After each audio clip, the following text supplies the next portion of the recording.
Bulatkan tekad, kuatkan hati, negeri ini memanggilmu. Assalamualaikum Pak Afandi. Waalaikumsalam warahmatullahi wabarakatuh. Saya di sini Pak Afandi. Saya karena ada tugas Pak Afandi dari modul 3.1 untuk menyelesaikan pada dimutasi kontekstual, sehingga saya di sini ada tugas untuk mewawancari panjenengan. Temanya itu pengambilan keputusan berbasis nilai-nilai kebajikan sebagai pemimpin, Pak. Dan di sini pertama saya ingin mewawancari panjenengan, dan saya juga ingin menimba ilmu dari panjenengan, dan saya juga ingin mengetahui tentang beberapa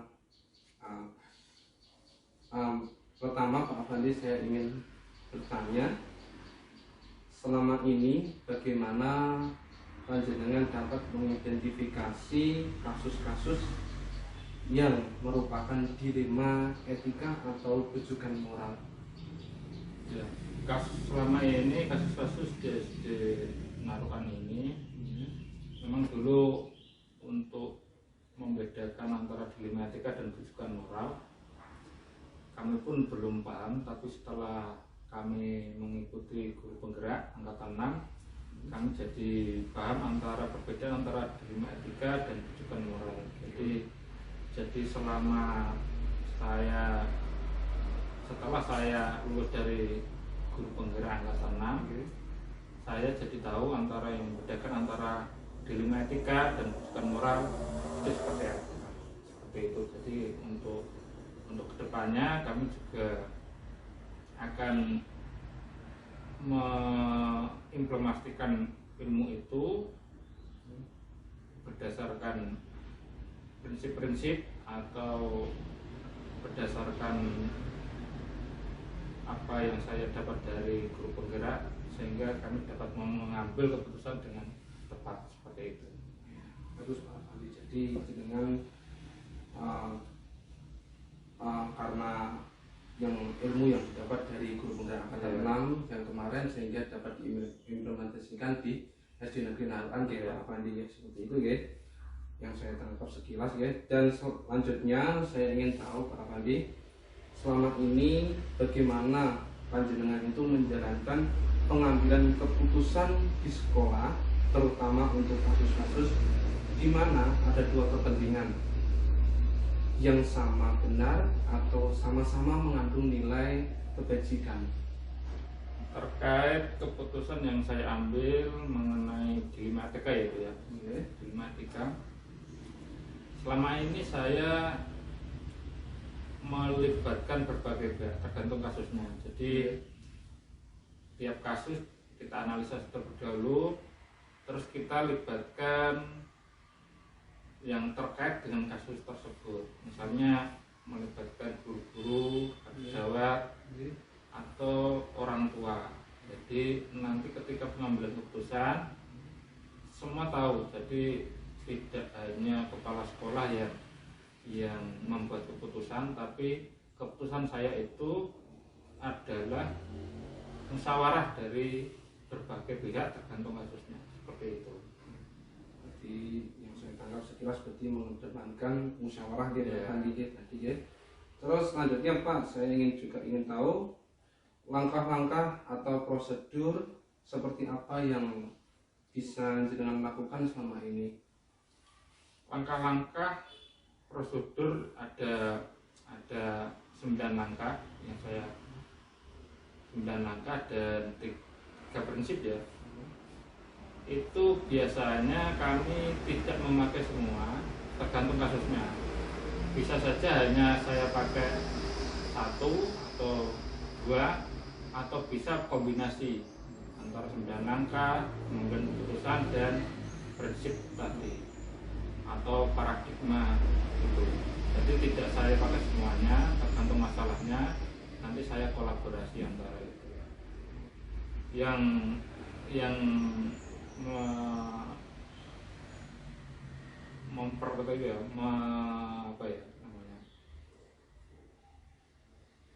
tergantung tergantung masalahnya. Nanti kalau masalahnya itu ringan, kita hanya memakai itu, atau bisa kolaborasi, atau nanti bisa seperti ini mengundang pihak lain kalaupun masalahnya itu terlalu berat.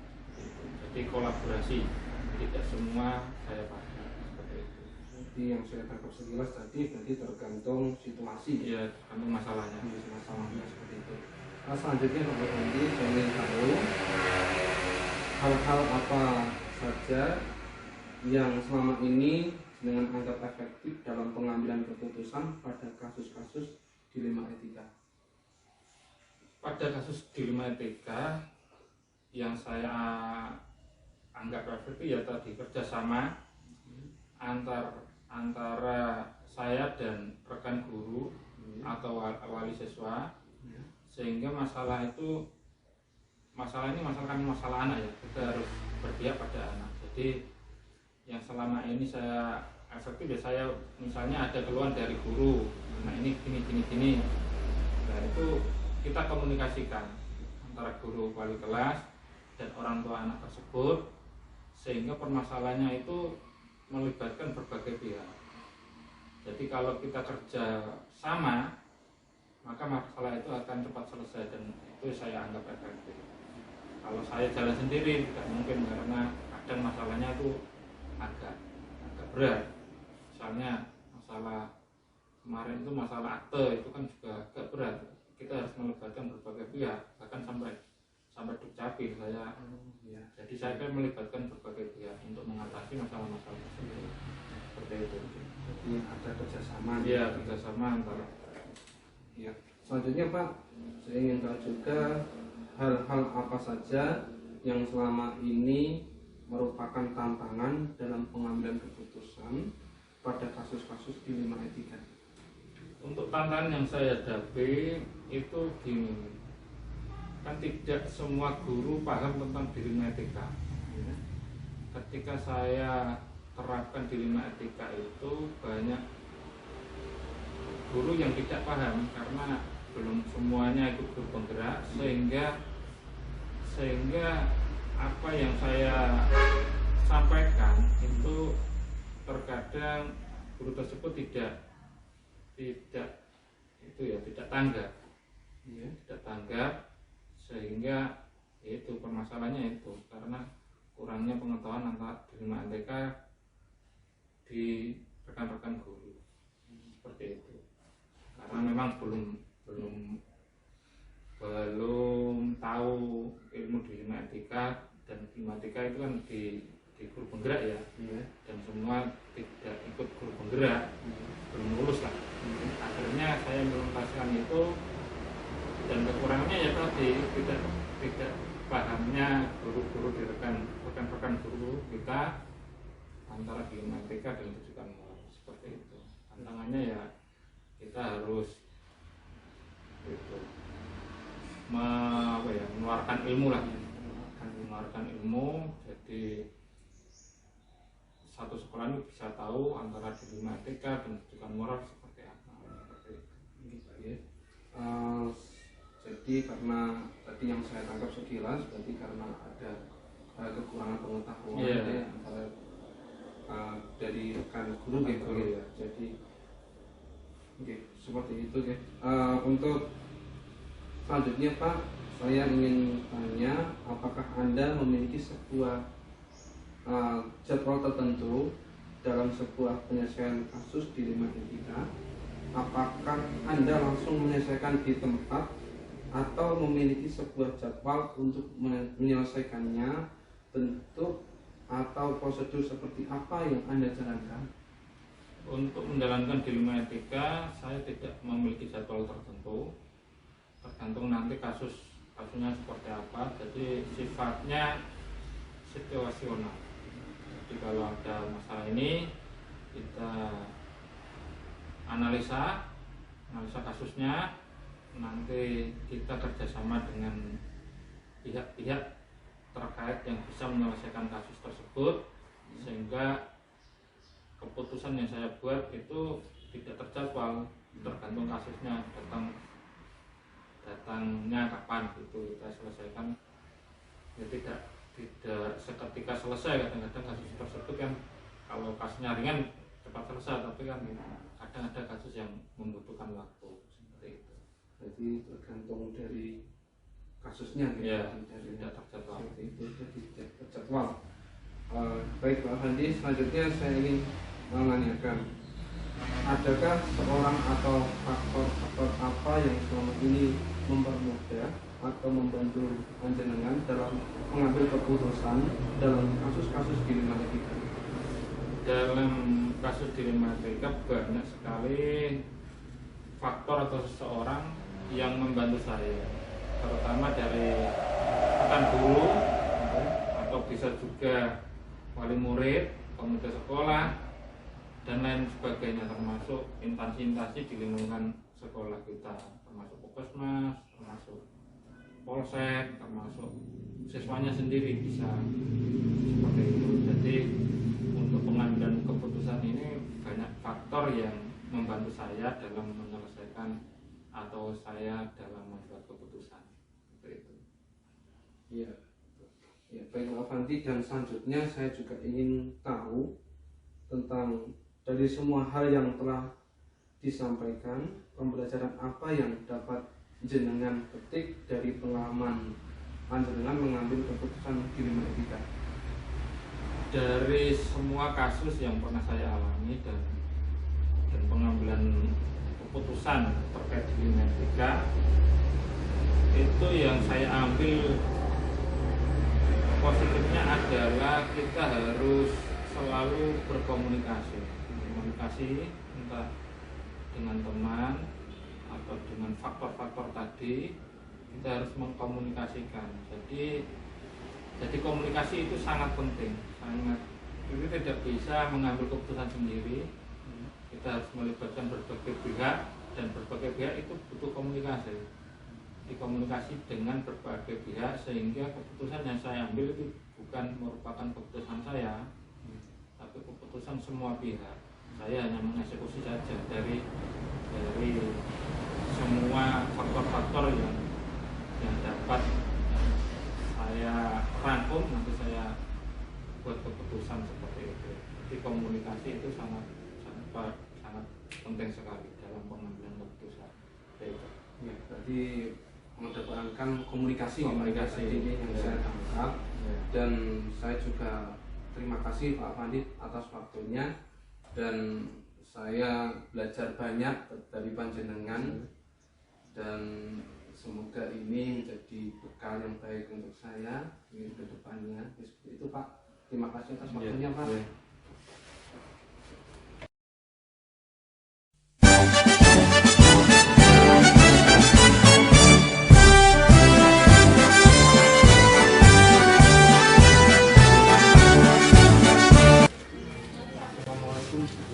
Waalaikumsalam.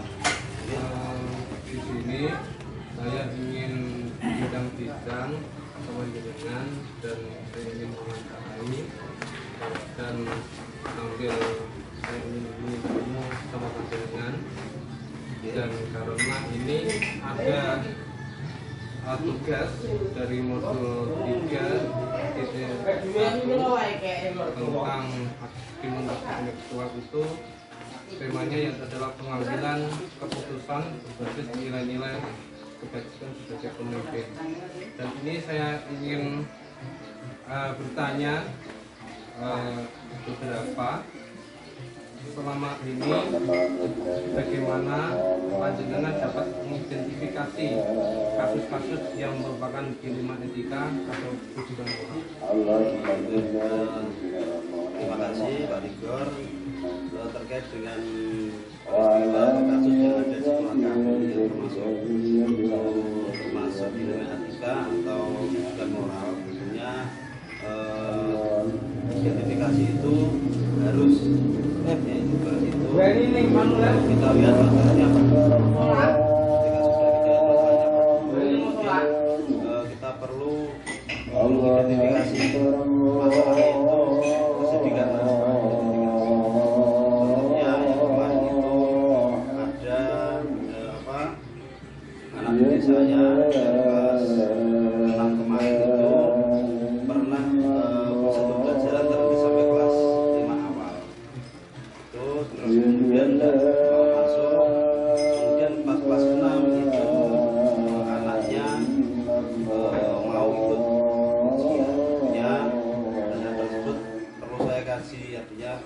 permasalahannya seperti apa. Ya saya berkolaborasi dengan orang tua, dengan komite, dengan semua dewan guru.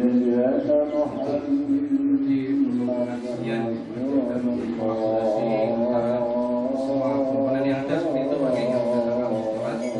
Dan selanjutnya Pak, selama ini bagaimana panjenengan menjalankan pengambilan keputusan di sekolah, terutama untuk kasus-kasus di mana ada dua kepentingan yang sama,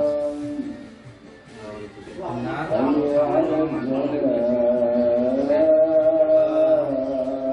Ini yang sudah saya terapkan setiap kali pengambilan keputusan itu saya selalu koordinasi. Kalau memang itu terkait dengan kebijakan di sekolah, belajar yang lain, ya saya selalu kolaborasi dengan mana yang kiranya baik untuk kepentingan peserta didik. Kemudian apabila kasus ada kaitan dengan sekolah, kebijakan sekolah tentunya yang ada kaitannya dengan komite, saya juga komite saya ajak untuk berdiskusi bagaimana keputusan yang paling baik yang kiranya tidak ada yang Mendapatkan koordinasi seperti itu. ya. Dan selanjutnya Pak, saya ingin mengetahui juga langkah-langkah atau prosedur seperti apa yang bisa panjenengan lakukan selama ini. Kalau langkah-langkah tentunya langkahnya itu yang pasti kalau saya semua permasalahan itu intinya saya koordinasi. Jadi itu saya sangat penting karena komunikasi itu yang paling utama. Jadi permasalahan itu bisa saya tahu sebabnya apa itu karena kita saling koordinasi. Setelah koordinasi nanti langkah-langkah berikutnya nanti akan tertata sendiri. Misal ketika saya ada permasalahan terus terjadinya seperti ini, misal seperti yang saya sampaikan ada siswa kelas 6 itu ketika saya sudah koordinasi dan Bapak Ibu guru, oh ternyata waktu di kelas 5 itu karena kelas 1 sampai kelas 6 itu kan anaknya ABG, itu orang tua mau menunggunya kelas sampai kelas 5 karena materinya terlalu banyak, itu orang tua sudah sebelum artinya anak tidak sekolah. Itu tentunya seperti itu identifikasi, kemudian setelah itu terus koordinasi dengan wali komite, terus kemudian dengan dewan. Setelah itu nanti bisa muncul ide atau solusi dari kami bagaimana untuk melakukan tidak lanjut atau solusi yang terbaik. Tadi identifikasi, koordinasi, dan mendapatkan ide seperti itu Pak. Selanjutnya Pak, hal-hal apa saja yang selama ini jenengan anggap efektif dalam pengambilan keputusan pada kasus-kasus di lima etika? Kalau hal efektif sebetulnya semua itu tinggal kita, tapi yaitu kalau saya itu setiap pengambilan keputusan itu saya mengedepankan aspek terbuka, artinya aspek tukar pikiran, musyawarah itu saya kedepankan. Jadi yaitu komunikasi, kolaborasi dengan berbagai pihak itu saya anggap penting sebagai bahan pertimbangan saya untuk mengambil keputusan dalam kebijakan di sekolah. Menggunakan musyawarah Pak untuk mengambil suatu kebijakan dalam di sekolah seperti itu yang tangkap sekilas tadi Terus selanjutnya Pak, saya juga ingin tahu hal-hal apa saja yang selama ini merupakan tantangan dalam pengambilan keputusan pada kasus-kasus di lima etika. Tantangan itu pasti ada gitu, setiap keputusan itu pasti ada resiko atau salah satu contoh seperti yang kasus kemarin itu tentunya beberapa hal yang sebagai antisipasi gitu, karena berkaitan dengan orang banyak, artinya yang kelas 6 itu ketika mau ikut ujian itu kan kita harus koordinasi dengan komite. Artinya apa? Kayak kemudian nanti saya khawatir orang tua siswa dari yang lain itu nanti bertanya, kelas 5 tidak ikut belajar kok kelas 6 ujian. Artinya kekhawatiran itu bisa saya carikan solusi. Nanti komite saya ajak koordinasi bagaimana nanti ketika hal itu terjadi, nanti komite bisa ikut untuk menyampaikan ke wali murid atau masyarakat sekitar. Jadi koordinasi dengan komite seperti itu Pak ya. Dan selanjutnya Pak, saya ingin tahu apakah panjenengan memiliki sebuah jadwal tertentu dalam penyelesaian kasus di bidang etika. Apakah Anda panjenengan langsung menyelesaikan di tempat atau memiliki sebuah jadwal untuk menyelesaikannya, bentuk atau prosedur seperti apa yang dengan jalankan? Kalau jadwal itu tergantung dengan kasusnya. Kalau kasus itu memang urgent harus diselesaikan pada saat itu, ya kita selesaikan. Tapi kalau kasus tersebut masih ada tenggang waktu untuk menyelesaikan, ya tetap kita jadwal. Contoh yang seperti misal ada perkelahian antar siswa itu, atau ada hal-hal yang kiranya urgent harus saat itu diselesaikan, ya kita selesaikan saat itu. Tapi kalau masih ada waktu itu tetap kita atur jadwal untuk koordinasi dengan berbagai pihak agar nanti keputusan yang kita ambil itu tepat. Tergantung situasi Pak ya. Selanjutnya Pak, saya ingin tanya, adakah seorang atau faktor-faktor apa yang selama ini mempermudah atau membantu panjenengan dalam mengambil keputusan dan kasus-kasus dilema etika? Kalau faktor yang mendukung itu, semua faktor itu mendukung, terutama kalau saya mengedepankan komunikasi. Tentunya sikap aktif, proaktif dari pihak-pihak itu sangat penting bagi kami. Artinya sumbangan pikiran, ide-ide untuk pertimbangan itu sebagai faktor penting dalam kami mengambil suatu keputusan. Baik, dan selanjutnya saya ingin tanya, dari semua hal yang telah disampaikan, pembelajaran apa yang dapat panjenengan petik dari pengalaman panjenengan mengambil keputusan dilema etika? Pengalaman penting itu intinya semua kejadian atau kegiatan itu yang paling penting menurut saya itu komunikasi. Ketika ada komunikasi yang baik, itu kita bisa dalam pengambil keputusan bisa tepat. Karena tepat itu mungkin yang tidak saya pikirkan itu dipikirkan oleh orang lain. Jadi saling melengkapi sehingga untuk solusi dalam suatu permasalahan itu bisa ada solusinya dengan baik. Jadi intinya semua kegiatan itu yang penting kalau saya komunikasi dan kolaborasi dengan semua pihak. Jadi komunikasi dan kolaborasi seperti itu ya.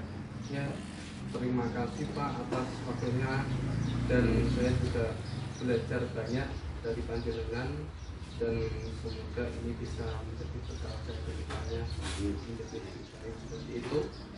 Dan terima kasih Pak. Assalamualaikum.